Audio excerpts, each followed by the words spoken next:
စပင်နတ်ဖို့အတွက်သုံးချင်တာဆိုတော့ဒီလိုမျိုးပြစ်ပြစ်လေးဖြော်ပေးပါရှင်စပင်နတ်ဖို့အတွက်သုံးချင်တာဆိုရင်ကြက်ကြက်သိမ်းလို့မရဘူးเนาะစပင်ဒီလိုအဖြူလေးတွေကြီးပဲကိုကွက်ပြီးလိမ့်ပေးလို့ရတယ်တကောင်းလုံးလိမ့်ပေးလို့ရတယ်ဒီလိုမျိုးပြစ်ပြစ်လေးဖြော်ပေးပြစ်ပြစ်လေးဖြော်ပြီးတဲ့အခါကျတော့ဘာနဲ့ဖြော်မလဲဆိုလို့ရှိရင်အုံးစီသို့မဟုတ်ကိုကျိတ်မှန်စီတန်လင်းစီကိုနှစ်သက်ရအစီတစ်မျိုးနဲ့ဖြော်ပြီးတော့လိမ့်ပေးလို့ရတယ်ကိုဖြူတဲ့နေရာတွေပဲကွက်လိမ့်ချင်လဲရတယ်တကောင်းလုံးလိမ့်ချင်လဲရတယ်အဓိကတော့ဖြူတဲ့နေရာတွေအဓိကလေအဲ့ပိုတဲ့အရည်လေးနဲ့မှအောက်တွေကိုဆွဲချပြီးပေါ့เนาะအောက်တွေကိုဆွဲချပြီးနှက်ထားပြီးပေါ့เนาะဒါခါကြလို့ရှင်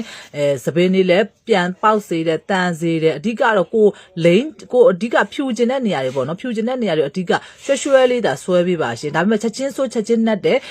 ဒီပေါ့နော်ချက်ချင်းဆိုးချက်ချင်းနဲ့တဲ့စပင်းနဲ့စေးတော့မဟုတ်ဘူးကျိမ့်မှန်မှုတ်ကိုသုံးမယ်ဆိုလို့ရှင်ချက်ချင်းဆိုးချက်ချင်းနဲ့ချင်တယ်ဆိုတော့မသုံးနဲ့ဒါလေးတစ်ခုကြိုးပြဖတ်တာလားချက်ချင်းဆိုးချက်ချင်းမနှက်ဘူးအချိန်တစ်ခုတော့ပေးရမယ်တစ်လားတန်ဒီနှစ်လားတန်ဒီတော့ပေးရမယ်ပေါ့နော်ခေါင်းလျှော်ကနေနိုင်ကွက်အဲ့လိုဒီလိုမျိုးလေးလိမ့်ပြီးတော့ပေါင်းထားပြီးရင်လျှော့ချပေးအောင်ပဲကျိမ့်မှန်မှုတ်တစ်ထုပ်ကို6500ကျပ်ကျိတ်မှန်စီတပူကို9900ကျပ်နဲ့မှာယူအပ်ပေးလို့ရပါတယ်